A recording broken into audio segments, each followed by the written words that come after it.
आपकी जो एथलेटिक्स की जर्नी रही है, वो आपका कैसे आपका फिज़िकल और मेंटल वेल-बीइंग में उसने आपका पाथ क्रिएट किया है? शुरुआत से मैं स्टडीज़ में उतना इंटरेस्ट नहीं लेता था या इन्वॉल्व नहीं होता था। बट एक टाइम आया जब मैंने अपनी स्टडीज़ को प्रेफ़रेंस दी, जिसमें मेरा सेकंड स्टैंडर्ड से लेके 7th स्टैंडर्ड तक मैं स्टडीज़ में काफ़ी अच्छे से इन्वॉल्व था, तो वहाँ पे मैं 99 100 स्कोरर था। उसके बाद फिर वापस जहाँ पे डेस्टिनी लेके जाना चाहती थी या फिर जहाँ मेरे लिए पहले से एक पाथ पहले सुनिश्चित था, वहाँ पे जाना।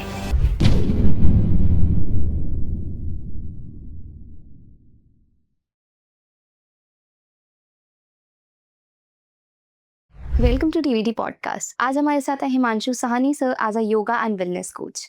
आज हम बात करेंगे हम चारों एस्पेक्ट में अपनी बॉडी के कि हम कैसे अपनी social, physical, spiritual and mental well-being को बना के रख सकते हैं और कैसे हम उसको पीस आउट कर सकते हैं। तो लेट्स वेलकम सर और उनसे जानते हैं कि हम कैसे चीज़ें अटेन करें। Hi sir. Thank you Nandini ji, और thank you TVT podcast channel और टीम, जिन्होंने मेरे को यहाँ पे इनवाइट किया और अपनी एक्सपीरियंस को शेयर करने का एक अच्छा मौका दिया। नमस्कार, मेरा नाम हिमांशु साहनी है।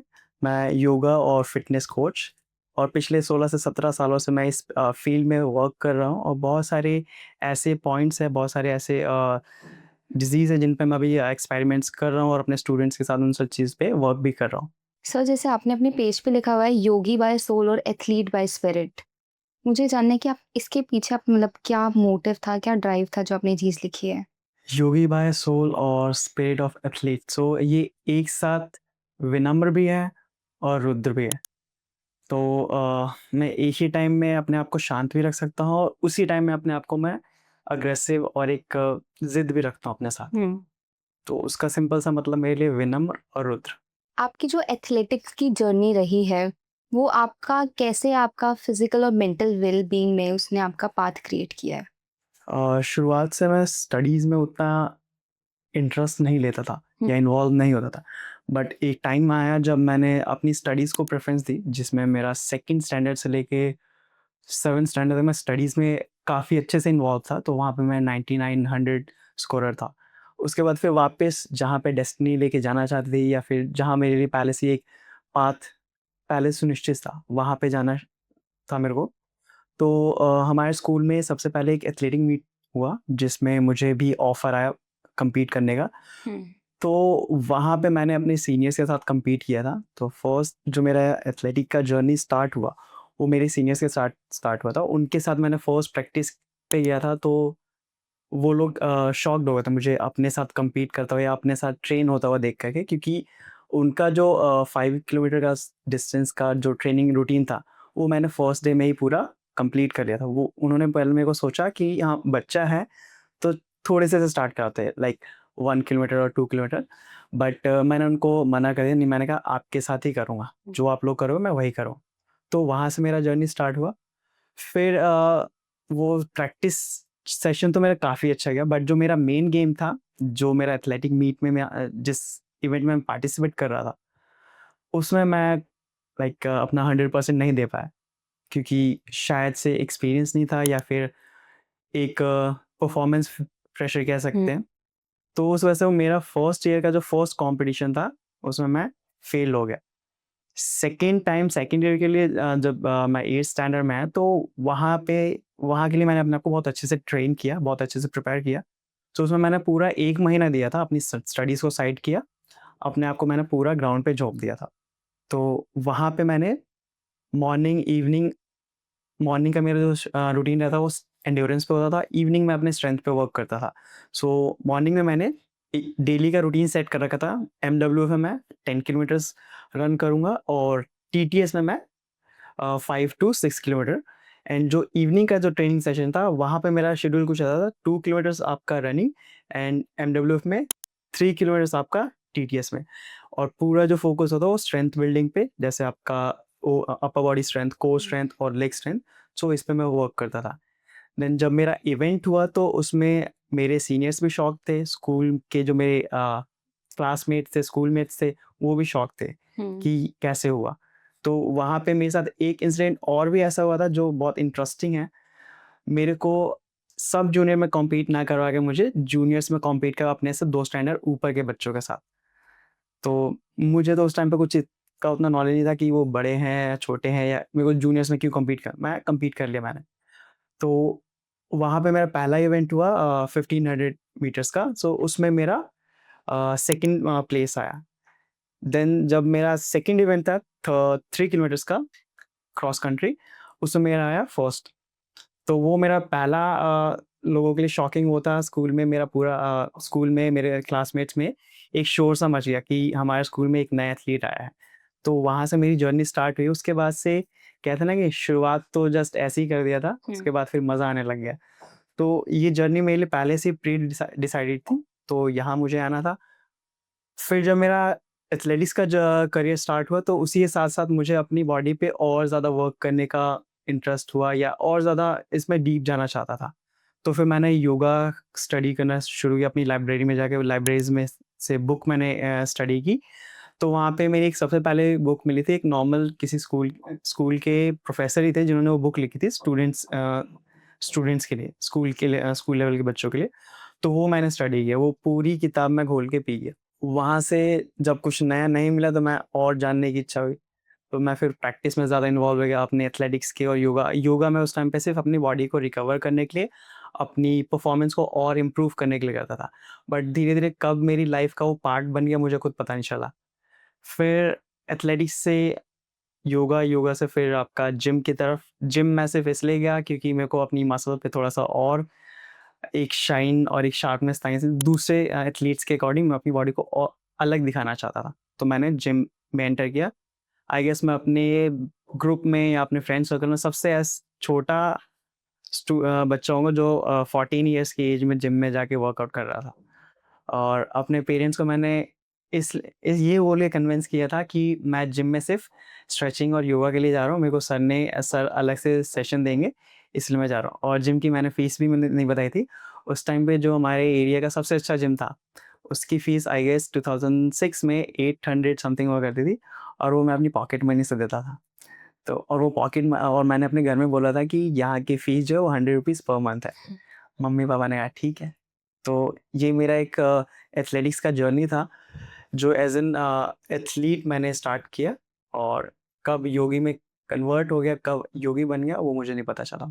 तो सर आप योग की साइड कैसे आए? योग की साइड कैसे है?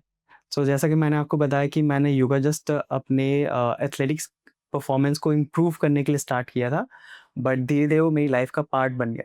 सो यहाँ का जो सबसे पहला योगा का जो सबसे पहली चीज़ जिसने मेरे को अपनी तरफ खींचा वो था मेडिटेशन, ध्यान। कि ऋषि-मुनि के पास ऐसी शक्तियाँ होती हैं जो बिना कुछ किए, बिना कुछ बोले आपको कुछ भी करवा सकते हैं, या फिर कुछ भी आपको लाइक आप यहाँ बैठे हैं या फिर किसी दूर देश में बैठे आपसे बात कर सकते हैं। अगर आपका अपनी बॉडी के साथ एक कनेक्शन है, तो आप कुछ भी ऐसा शक्ति होता है जो आप किसी से भी बात कर सकते हैं, या किसी भी जीव को, किसी भी इंसान को आप समझ सकते हैं बिना कुछ किए। आप उसको उसको उसके स्ट्रक्चर से, उसके फेशियल एक्सप्रेशन से, उसकी आईज़ से, उसके स्किन टोन से देख कर के बता सकते हैं सामने वाले इंसान का नेचर कैसा है, किस तरह से उसका व्यवहार है। तो ये सारी चीज़ें मेरे को बहुत ज़्यादा अपनी तरफ खींचती थी, तो मैंने और डीप स्टडी करना स्टार्ट किया।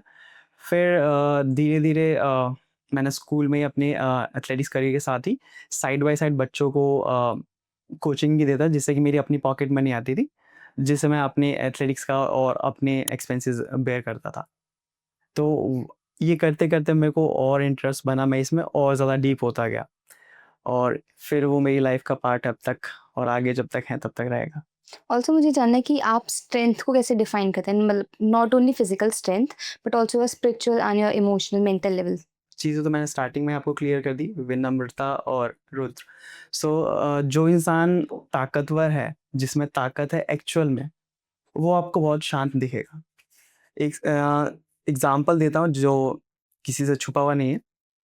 हनुमान जी को देख लीजिए, उनसे ताकतवर ना कोई इंसान है, ना कोई भगवान है, और जितने ज़्यादा वो शांत, चंचल और ज़मीन से जुड़े हुए कह सकते हैं हम। क्योंकि एक इंसान, एक भगवान जो अपने आप में ही शक्ति का रूप है, शक्ति का भंडार है, फिर भी वो अपने जिनसे जिनसे उनका लगाव है, जिनको वो पूजते हैं, पूजनीय मानते हैं, उनके लिए वो कुछ भी करने के लिए तैयार हैं, उनके सेवक बन के उनके चरणों में रहते हैं। तो एक सेवा भाव, एक विनम्र व्यक्तित्व और एक शक्ति का भंडार जिसके पास है, वो विनम्र मिलेगा आपको हमेशा। और जो आपको दिखाता है कि मैं ताकतवर हूँ, एक्चुअल वो ताकतवर नहीं, सिर्फ़ वो एक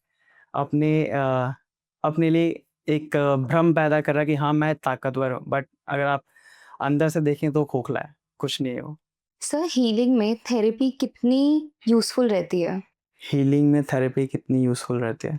सो डिपेंड करता है कि हमारा हीलिंग या थेरेपी हम किस चीज़ के लिए ले रहे हैं, ठीक है? चलिए सिंपल सा एक मैं एग्ज़ाम्पल देता हूँ जो बहुत कॉमन है सबके लिए, बैकएक और स्पाइनल इश्यूज़। सो वहाँ पे हम कुछ एडवांस प्रैक्टिसेज़ या एडवांस थेरेपी हम स्टूडेंट्स को या पेशेंट्स को नहीं करवाते। वहाँ पे बहुत सिंपल आसन, सिंपल प्रैक्टिसेज़ हैं, सूक्ष्म क्रियाज़ हैं, हुँ। जो उनको करवाई जाती हैं एज़ ए हीलिंग पार्ट। तो लेट्स सपोज़ कि आपका लो बैक वीक है, तो वहाँ पे मैं आपको ये नहीं बोलूँगा कि आप भुजंगासन करिए, धनुरासन करिए। आपको बहुत माइनर लेवल पे सरल भुजंगासन करवाया जाएगा या फिर एक पाद उत्तानासन करवाया जाएगा, जो कि आपकी कोर स्ट्रेंथ को बिल्ड करता है। सेम लो बैक की स्ट्रेंथनिंग के लिए पहले आपको सरल शलभासन करवाया जाएगा, जिसमें आपको पेट के बल लेटा करके सिंगल लेग रेस करवाया जाएगा, ऑल्टरनेट। फिर जब आपको वो कंफर्टेबल हो तो हम उसके थोड़ा सा नेक्स्ट लेवल पे जाएँ, और नेक्स्ट लेवल क्या होगा, आपको दोनों पैर एक साथ उठाने के लिए बोला जाएगा, आपके अपने सपोर्ट के साथ। अगर आप अपने सपोर्ट से नहीं उठा सकते, तब आपका इंस्ट्रक्टर या टीचर आपको गाइड करेगा या आपको सपोर्ट करेगा। तो बहुत बेसिक पोस्चर्स, बहुत बेसिक क्रियाज़ या प्रैक्टिसेज़ होती हैं थेरेपी में, बट उसको बहुत डीपली करवाया जाता है, और डीप अंडरस्टैंडिंग वाला प्रैक्टिशनर ही आपको वो करवा सकता है। आपको कोई भी ऐसा चलता-फिरता इंसान नहीं करवा सकता। सर बहुत सारे मिसकंसेप्शंस भी जुड़े होते हैं योगा से रिलेटेड। जी। तो मुझे वो जानना है कि क्या मिसकंसेप्शन है और क्या उसके पीछे की रियलिटी है? सबसे पहले तो जो मोस्ट कॉमन कंसेप्शन है लोगों के लिए कि ये योगा करता है तो बहुत स्लो होगा, बहुत बोरिंग होता है योगा, बट ऐसा कुछ नहीं है। तो ये बहुत सारी मेरी फीमेल स्टूडेंट्स ने या फिर बहुत जो यंग स्टूडेंट्स होते हैं, चाहे मेल हो या फीमेल हो, उनका यही होता है कि योगा बहुत स्लो होता है और औरतों के, बूढ़े और बच्चों के करने वाली प्रैक्टिस है या ट्रेनिंग है। हुँ। और जो लोग मेरे को ऐसा बोल के जाते थे या बोलते थे, उनका परसेप्शन मैंने फर्स्ट सेशन में चेंज किया है। तो डिपेंड करता है कि आप योगा का क्या कर रहे हैं, कौन सी प्रैक्टिस कर रहे हैं। तो ऑब्वियसली अगर आप आसन छोड़ के सीधा प्राणायाम पे या ध्यान पे पहुँचेंगे तो आपको बोरिंग लगेगा, क्योंकि आप पहले से ही शांत नहीं, हुँ। आपका दिमाग शांत नहीं है, आपका शरीर शांत नहीं है, आपके ब्रीदिंग का पैटर्न ठीक नहीं है, तो वो डेफ़िनेटली आपको बोरिंग लगेगा। पहले आप यम, नियम फिर आसन पे काम कीजिए। चलिए यम, नियम भी ना करें, आसन से शुरू कीजिए। बेसिक आसन को पहले अच्छे से समझिए, अपनी ब्रीदिंग पे वर्क करिए। फिर जैसे-जैसे आपका आसन ठीक होता है, आसन से फिर आपका ब्रीदिंग पैटर्न ठीक है, उसके बाद जो आपके हायर लेवल है, आपकी बॉडी खुद आपको पुश करेगी आगे जाने के लिए। तो पहला कंसेप्शन तो ये हो गया। दूसरा मिसकंसेप्शन ये होता है कि लोग कहते हैं कि जो लोग योगा करते हैं, उनको दुनियादारी से कोई मतलब नहीं होता। तो ये मिसकंसेप्शन कंसेप्शन भी मैं दूर करना चाहूँगा। महादेव जी योग के जन्मदाता हैं, ठीक? आप उनको देखते हैं कि वो शादीशुदा भी हैं, उनके बच्चे भी हैं और पूरी तरह से वो गृहस्थ भी हैं। बट फिर भी वो योगा के जन्मदाता हैं और योग गुरु हैं, पूरे संसार के लिए, पूरी पृथ्वी के लिए, ठीक है? दूसरा तो ये हो गया। एंड ब योगी का ब्रह्मचर्य जीवन जो है, वो आपका ब्रह्मचर्य का मतलब ये नहीं कि आप सब चीज़ों से अपने आप को डिस्कनेक्ट कर दें। आप दुनियादारी में, गृहस्थी जीवन में रहते हुए भी ब्रह्मचर्य का पालन कर सकते हैं। आपको अपने थॉट्स पे, थॉट प्रोसेस पे, आपकी इंद्रियों पे आपका कंट्रोल होना चाहिए। आपको पता है कि आप किसी इंसान के साथ, अपनी फैमिली के साथ, अपने कर्मों के साथ, अपने कार्य के साथ, अपनी ड्यूटीज़ के साथ कनेक्टेड है, कमिटेड हैं। तो आप उन चीज़ों का ध्यान रखते हुए आप किसी के साथ अपनी इंद्रियों से कुछ मिसबिहेव नहीं करेंगे किसी के साथ। अपनी अपनी वाणी पे आप ध्यान रखें, आपकी वाणी सरल होगी, बहुत शुद्ध होगी। तो वो जितनी आपकी वाणी सरल, शुद्ध होगी, आपका ब्रह्मचर्य जीवन उतना ज़्यादा सरल होगा। तो इसको ज़्यादा कॉम्प्लिकेटेड नहीं करते, बहुत सिंपल सी भाषा में सरलता और वाणी पे संयम और आपके इंद्रियों पे आपका संयम है, तो आप ब्रह्मचर्य जीवन को बहुत आराम से पर्स्यू कर सकते हैं। किसी को अगर फैट लॉस करना है तो वो योगा के थ्रू कैसे कर सकता है? फैट लॉस करना है तो सिर्फ योगा को ही मैं नहीं बोल रहा हूँ, जैसा कि एक मैं अपने स्टूडेंट से कहता रहता हूँ कि योगा से सिर्फ आपको फैट लॉस नहीं मिलेगा, एक overall transformation physically, mentally, spiritually और सोशली, ठीक। तो ये चारों ही एस्पेक्ट में योगा या योगा प्रैक्टिसेस आपकी बॉडी पे, आपके लाइफ में वर्क करती हैं, फंक्शन करती हैं। सो मेंटली आपका माइंड, आपका थॉट प्रोसेस ठीक करेगा। सेकंड आपका फिजिकल स्ट्रेंथ, अगर आप मेंटली ठीक नहीं है तो आप फिजिकल स्ट्रेंथ पे वर्क नहीं कर पाएंगे। सोशली ठीक नहीं है तो आप स्पिरिचुअली कनेक्ट नहीं हो पाएंगे, क्योंकि आपका एनवायरनमेंट के साथ अगर कनेक्शन नहीं है, आपके आसपास के लोगों के साथ आपका कनेक्शन नहीं है, तो आप स्पिरिचुअली अपनी जर्नी को परस्यू नहीं कर सकते। तो मेरे लिए या योग में जो कहा जाता है कि आपको 4 लिम्ब्स पे, 4 स्तंभों पे भी काम करना होता है। पहला आपका फिजिकल, दूसरा आपका मेंटल, तीसरा आपका सोशल और चौथा जो लास्ट में आता है स्पिरिचुअल, आध्यात्म। इन चारों को आपको स्टेप बाय स्टेप चढ़ना होता है, आपको पूरा करना होता है, जीना होता है। जब जीना शुरू कर दें तो आपका अध्यात्म वहीं से स्टार्ट हो जाएगा। और सर आपका क्या मतलब मुझे रूटीन जानना है आपका like from sunrise to sunset क्या है?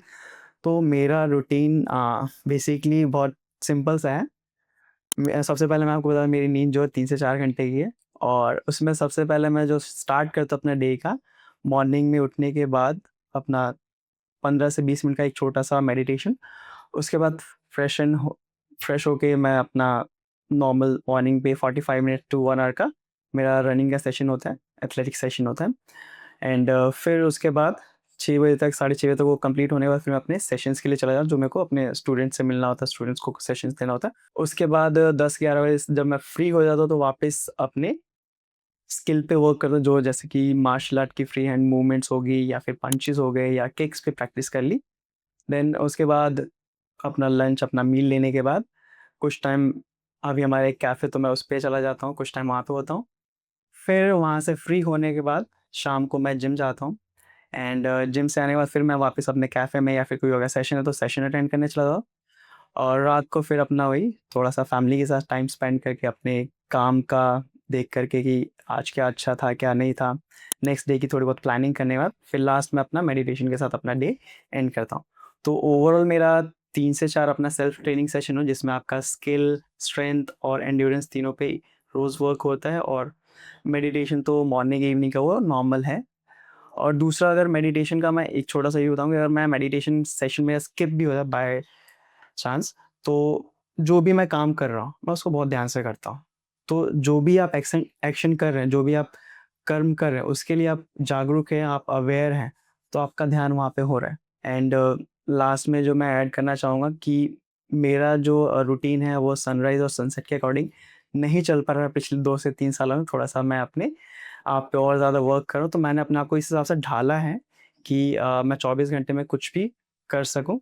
और ये सारी चीज़ें जो पॉसिबल हुई हैं, वो मेरी लाइफ़स्टाइल की वज़ह से, योगा की वज़ह से या फिर मेरा जो भी ट्रेनिंग सेशन है, उसकी वज़ह से। तो मेरी रूटीन में सारी चीज़ें बैलेंस है। आपको दे सामने से लग रहा होगा कि ये खुद सनराइज़ और सनसेट के अकॉर्डिंग काम नहीं करते हैं, बट मैंने अपनी बॉडी को उस हिसाब से ट्रेन किया हुआ है, और पिछले 16-17 सालों से मैं ऐसे ही ट्रेन कर रहा हूँ। तो मेरी बॉडी अब उसके लिए यूज़्ड टू हो चुकी है। तो मैं ये नहीं कहूँगा कि सब लोगों को फॉलो करना चाहिए। आप में से कोई काम करना चाहता है डेफ़िनिटली है, बट हाँ, आपको अपनी बॉडी को पहले समझना होगा। आपको अपना स्लीपिंग पैटर्न, अपना ब्रेथ, आपका ओवरऑल रूटीन क्या है, आपको उसको पहले समझना होगा, फिर जाकर के आप इस तरह के एक्सपेरिमेंट अपने आप साथ कर सकते हैं या करिए। ऑल्सो सर आजकल अगर कोई छोटी-सी भी अचीवमेंट कोई अचीव कर लेता है तो उसमें बहुत ईगो आ जाता है। आपने भी ऐसे बहुत सारी अचीवमेंट करी है बट स्टिल आप ग्राउंडेड कैसे हो और कैसे और लोग रह सकते सिंपल, मेरे लिए हमेशा से जो मेरे आइडियल रहे हैं, जिनको मैंने हमेशा से एडमायर किया है, वो महादेव जी हैं और उनके दूसरे अवतार आपके हनुमान जी। तो इन दोनों से मैं बचपन से ही कनेक्टेड हूँ, और कहीं न कहीं मैं इनके साथ बाय बर्थ, लाइक कहीं न कहीं इनसे मैं कनेक्टेड हूँ। तो मैं उनको देख कर के इस चीज़ को रीएवैल्यूएट करता हूँ कि जो भी चीज़ें हैं, जो भी अचीवमेंट हमारी लाइफ़ में आती है, कुछ भी परमानेंट नहीं है, सब टेम्परेरी, अस्थायी है। स्थायी है तो सिर्फ़ आपका व्यवहार है। आप किस हिसाब से अपने आप को दूसरों के सामने प्रेज़ेंट करते हो, किस हिसाब से सामने वाले को आप ट्रीट करते हैं, तो वो चीज़ मेरे लिए मैटर करती है। अचीवमेंट आज है, कल नहीं है। कोई फ़ायदा नहीं उस चीज़ को ढिंढोरा पीटने का, या अपने आप में एक अपनी नाक को बिन मतलब के ऊँची करके चलने का। आप सरल रहिए, शांत रहिए। आपने सुना होगा कि जो पेड़ सीधे होते सबसे पहले वही काटे जाते हैं। तो थोड़ा-सा विनम्र रहिए, झुक के रहिए, अच्छा रहेगा। सर अगर किसी को स्पिरिचुअल प्रैक्टिस से स्ट्रेंथ अटेन करनी है तो वो कैसे कर सकता है? बहुत सरल सा आंसर है, जवाब है इसका कि जैसे ही वो स्पिरिचुअल प्रैक्टिसेस के थ्रू अपने आप में ताकत या फिर पावर को एनहांस करने की कोशिश करे, तो सबसे पहले वो इंसान शांत होगा। शांत होने के बाद उसको पता चलेगा कि ये चीज़ जिस चीज़ के लिए पीछे मैं भाग रहा हूँ, वो चीज़ का कोई मतलब ही नहीं है। तो वो चीज़ों में कैलकुलेशन करेगा, बहुत सेलेक्टिव हो जाएगा और धीरे-धीरे उसको पता चलेगा कि वो ताकत या पावर जो जिसके पीछे वो भाग रहा था, वो उसके पास बहुत पहले से ही है, बस वो उसको देख नहीं रहा था, वो इग्नोर कर रहा था। एक सिंपल सा आंसर है, हम लोग चलना, दौड़ना बचपन से जानते हैं, हुँ। बट कहीं न कहीं अपने आप को दूसरों से वीक इस वजह से फ़ील करते हैं क्योंकि हमने उस चीज़ को अप्लाई नहीं किया, इम्प्लीमेंट नहीं किया अपनी लाइफ़स्टाइल में या उस पे काम ही नहीं किया। जब आप काम करना शुरू करते हैं, आप 1 से 2 हफ्ते में देखते हैं कि हाँ, आपकी बॉडी पहले से बेहतर फ़ील कर रही है। जब कुछ टाइम लग के हम उसमें और ज़्यादा काम करते हैं, तो आप और उससे अच्छा होना शुरू हो जाते हैं। पहले जो काम करते हैं, पहले जब आपने शुरुआत किया, जब मैंने शुरुआत किया, तो मैंने उस टाइम पे सिर्फ़ अपने आप में चेंजेस फ़ील किए। उसके कुछ टाइम बाद मैं पूरी तरह से जब एथलेटिक्स या ये चीज़ें या पावर जो मेरी लाइफ में आई, तो उसके साथ मैंने जीना शुरू किया। तो उसको मैंने बैलेंस करना भी सीखा। बैलेंस नहीं करता था, हाँ, वो चीज़ें मेरे को परेशान करती या मेरी एनर्जी कहीं न कहीं वेस्ट होती। तो जैसे ही आप स्पिरिचुअल प्रैक्टिसेज़ के थ्रू अपनी बॉडी में पावर जनरेट करना शुरू करते हैं, तो आप बहुत ज़्यादा सेलेक्टिव, बहुत ज़्यादा कॉन्शियस और एक लिमिटेड पर्सन हो जाते हैं। लिमिटेड पर्सनैलिटी आपकी बन जाती है। तो आप बहुत सोच विचार करने के बाद किसी चीज़ को करना शुरू करें या किसी का जवाब देंगे। आप हर सिचुएशन में अपने आप को शांत रखना शुरू कर देंगे।